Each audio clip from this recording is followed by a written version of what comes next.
Bonjour, est-ce que vous pouvez nous parler du virus de la grippe? Alors le mode de contamination principal, c'est bien sûr la transmission par voie aérienne. Et il est important de noter que le malade est contagieux pendant 5 à 7 jours pendant la période de grippe, et puis également 12 à 24 heures avant les premiers symptômes. Quel est le mode de contamination du virus? Alors le virus de la grippe donne une infection au niveau des voies aériennes supérieures, donc principalement le nez et la gorge. Mais le virus va pouvoir migrer le long des voies aériennes pour atteindre les alvéoles pulmonaires et donner ce qu'on appelle une pneumonie virale.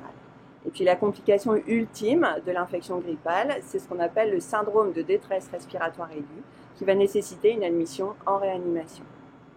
Qui doit se faire vacciner? Alors en effet, toutes les personnes n'ont pas le même risque de développer une infection grave par le virus de la grippe.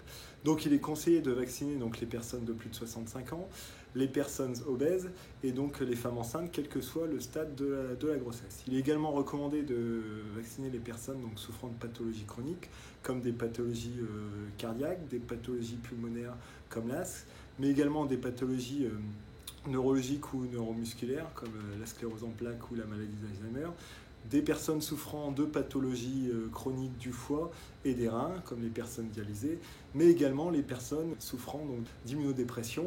Et donc pour ces personnes-là, il est fortement recommandé de se faire vacciner contre la grippe. Et il ne faut pas en dernier lieu oublier de recommander la vaccination contre la grippe pour les personnes en contact d'autres personnes immunodéprimées ou fréquentant des soins de suite ou des centres médico-sociaux. Est-ce que demain, on sera encore obligé de se faire vacciner tous les ans?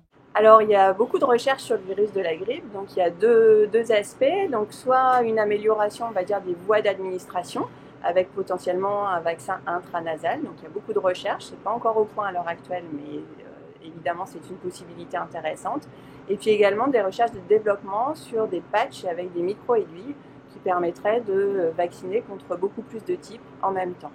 Et puis à côté de ça, il y a aussi beaucoup de fonds qui ont été mis pour trouver un vaccin universel qui, là, pour le coup, nous permettrait probablement de nous protéger pour plusieurs années contre tous les types de virus grippaux qui circulent. Vous êtes nombreux à vous poser des questions sur la vaccination et c'est normal. Pour y voir plus clair, je vous invite à rencontrer nos professionnels et patients experts qui se feront un plaisir de vous informer sur le sujet. À très bientôt et portez-vous bien!